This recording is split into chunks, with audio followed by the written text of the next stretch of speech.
Good morning. Thanks for the opportunity to speak. So what I want to tell you in the next 10 minutes or so is about Storm Therapeutics and our progress we've been making trying to drug RNA through making small molecule inhibitors of the enzymes that make marks on RNA, or what we call RNA epigenetics. So just to sort of orientate you. There we go. The slide says, familiar paradigm, new opportunities. Those of you in this field will know that there have been previous attempts, unsuccessful attempts, to create drugs against other enzymes that make epigenetic marks. Of course, the first of all was the DNA methyltransferases, and then we moved on to histones. And the basis behind this is these marks affect the function of the genes, and they are reversible and have readers, writers, and erasers. Now, so that's why I say the paradigm is one which has been looked at before, but what hasn't been looked at before, and we didn't realize till 10 years ago, that these sort of marks occur on RNA and are much more extensive than they are on DNA or histones. And we believe, therefore, because of the dynamic nature of RNA and the way it is turned over in cell, there's a much greater opportunity here to regulate biological function and to get therapeutic intervention in disease. And I'll come back to why we think this is a good approach in a few slides. So just one slide on Storm. We were formed in 2016. We're the first company to try and do what we're doing, which is drug these enzymes that make RNA epigenetic marks. We're based around two Cambridge University professors, Tony Kouzarides and Eric Miska, whose labs work exclusively on RNA modification. Tony is actually a serial entrepreneur, having founded Abcam and Therapeutics. And what we're attempting to do while working very closely with them is to build a pipeline of first-in-class small molecule inhibitors that inhibit these enzymes. Principally in cancer is where we're focusing, but I'll come back to some other avenues a bit later. And we are currently on track with our original plans to be in the clinic by 2021, having got 2 programs to in vivo POC already. And we have a strong backing from the VCs you can see listed there, including 3 corporate venture firms. Now, of course, if you have a good idea, people follow you, but just to orientate you again to this field of trying to drug RNA, the companies in the circle on the right-hand side are not what we do. They're taking a very interesting approach of trying to make molecules that bind RNA and affect its function. What we're trying to do in that blue circle on the left, and I emphasize again, we were the first guys in here, followed by now 3 companies in the US, is to make small molecule inhibitors of the enzymes that make these marks on RNA. We think that's a somewhat more tractable approach, as I'll go on to show. So again, scientific field. Why is this any better or have better prospects than what we've done heretofore with other epigenetic modulators? Well, post-genome world, we discovered that a lot of the genome wasn't actually junk. It was actually transcribed into a whole variety of RNAs, which you can see up there on the left-hand side, both coding and non-coding. But we subsequently then also discovered that those RNAs are extensively modified with methyl groups and many other types of chemical marks. And those are often reversible changes, and they're enzymatically encoded. And those marks affect the function of the RNAs. They change splicing, they change stability, structure, turnover, translation. So there's a whole layer of biological regulation going on below the genome at the RNA level, which is heretofore untapped from a drug discovery perspective.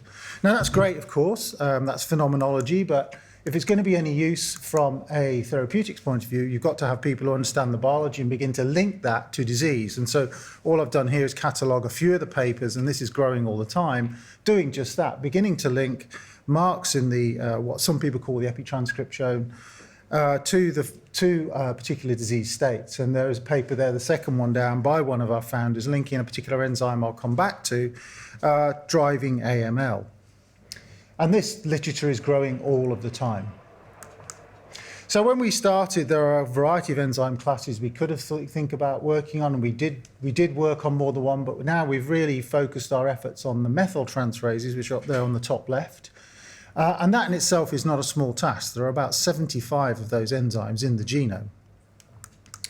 So what have we done to date? So one of the things, of course, we wanted to know, and one of the reasons we've focused on methyltransferase is not just because the biology that was emerging, but also because we managed to show by building some of the tools for drug discovery, they're evidently tractable. So we've cloned, expressed, built assays, and run small-scale pilot screens around the whole phylogenetic tree to show that we could get potent selective inhibitors of progressible and developable chemical matter.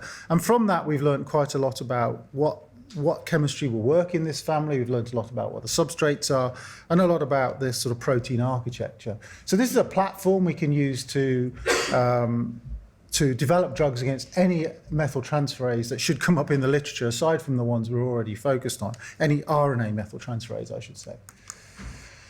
However, that's only one part of the platform. If you're going to do this sort of drug discovery, you have to be able to measure the presence, absence, and quantitate the particular modification which the enzyme produces. Two flavors of this. On the left-hand side, basic sort of analytical chemistry, digest the RNA up and quantify against standards the amount of the particular modified base. That's not too difficult. Lots of people can do that. But what's unique to us and what we have developed and taken further than anyone else in the world in the last couple of years is a sort of proteomics approach so that we can now measure the presence, absence, and quantitate a particular modification in a sequence-specific context in a given RNA. And we've done that using mass spectrometry, and we've had to build all the informatics and database of fragmentation patterns in order to map fragments back to particular RNA species. So that is a unique capability that Storm has and enables us to measure, and I'll show you some data, what our inhibitors are doing in cells. So using that platform, we've now progressed to the point where if you look at the top here, there are 3 RNA methyltransferases. Sorry, we've only come public on one of those targets, metal-3. 2 of those are in vivo. One, for sure, will get to a development candidate within the next 6 months. And they're on a path now to get to the clinic in 2021. We have some earlier stage programs, targets 4 and 5 down at the bottom here, which we'll use for partnering, and they're in screening right now. And we continue to build the methodology at the bottom to quantitate particular base modifications. So to give a bit more flesh on the bones, let's just talk about one target, and this is probably the poster child target of the whole area. In fact, all the companies that are in the space have declared that they're working on this enzyme metal-3, which I referred to already, and our paper at the top there by our founder, Tony Kouzarides, back in 2017, showing that in AML, metal-3 is an essential gene. And what it does is, and the mechanism that they elucidated in their paper was to show that it binds to transcription start sites. It hypermethylates certain mRNAs, particularly those for things like SP1, SP2, which are transcription factors. And the hypermethylation drives hypertranslation, and then that translation of transcription factors drives oncogenesis. And you can show this by shown at the bottom here by some animal experiments using RNAi to knock out the metal-3 and showing a reduction in the size of the tumours or the bioluminescence is measured there, and indeed the increased survival of the animals.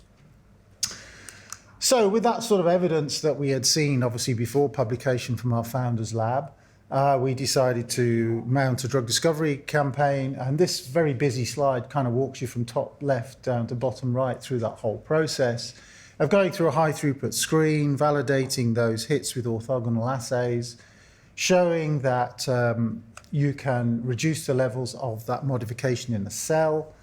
Do I have a pointer on here? It would be really helpful, but no. Okay. So I'm sort of up here at the moment, I've been working my way. So showing you how it reduces the levels of the modification in the cells, how it reduces the levels of the SP1 transcription factor. The scatter plot shows you great correlation between target engagement and biochemical potency. These bars here are showing the selectivity of our inhibitor against our own proprietary methyltransferase panel and any other methyltransferase you can buy from a CRO, and kinases, GPCRs, etc. So we have exquisitely selective molecules. And the bottom right is just some early PK showing we have good half-life over IC50. So with that in hand, and I should say we have 3 series, independent series here for metal-3. We progressed to some in vivo experiments. And this is the field's first proof of concept, and we talked about this at the Storm conference, which we held in Cambridge a few weeks ago, so we're some way ahead of any of our competitors. So there's 2 experiments here, and these were done with our earliest compounds. We now have compounds which are 10 to 100-fold more potent than this, and much better data, but I don't have it here. The left-hand side just shows you a mouse leukemia model where you transplant the leukemic cells into a healthy mouse, you wait for it to establish, and then we treated for 5 days, daily dosing. And you can see in the bottom left, one of the things that you see in AML patients is enlarged spleen, and you can see how that's been significantly reduced. And you can also see the modulation down there where it says drug of the SP1 showing it's reduced. You can do similarly in PDX models using human tumors. again showing with the bioluminescence there, a reduction in the size of the tumours and the survival of the animals. So in a sort of 18, jump to slide. Metal-3 is not only implicated in cancer, there's a wide variety of biology where this M6A modification and metal-3 is implicated in, including those 3 bullet points on the left there, immuno-oncology, virology, immunology. And you might therefore expect, and we are exploring the use of metal-3 inhibitors in all of those settings in collaboration. Now we have excellent tool compounds. So the potential value driver of metal-3 storm is great. So what we've done then, just to summarize on metal-3, we've moved that target from the original validation through to proof of concept in animals in about 18 months. We've shown, we've got what some people like to call the full pharmacological audit trail, hit the enzyme, show it reduces activity, show it binds in cells, show it modulates pathways, show it produces efficacy, and it completely recapitulates what's been done genetically. Now, AML isn't the only story here as well. Even in oncology, we already know that metal-3 is implicated in a number of solid tumours. You might therefore expect that we are beginning to move those inhibitors out into some of the major solid tumour classes, and we are. And we're just validating the mechanism and picking stratification biomarkers. But you can expect we will move our inhibitors within cancer, at least, into AML and at least one solid tumour indication. And that clinical development will start in 2021. So just to summarise where I've been in the last few minutes, we believe we're in a leading position in this whole new area of our RNA epigenetic biology.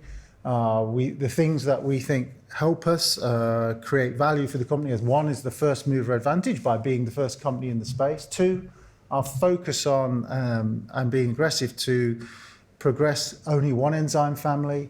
The way we work with our founders is very interactive, and we built an extended academic network even outside of our founders' laboratories. The proprietary mass spectrometry, which allows us to measure the effects of our inhibitors in cells.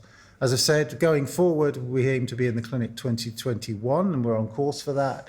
We are in discussions with a few pharma about some partnerships, and we'll begin to raise our Series B in the beginning of 2021.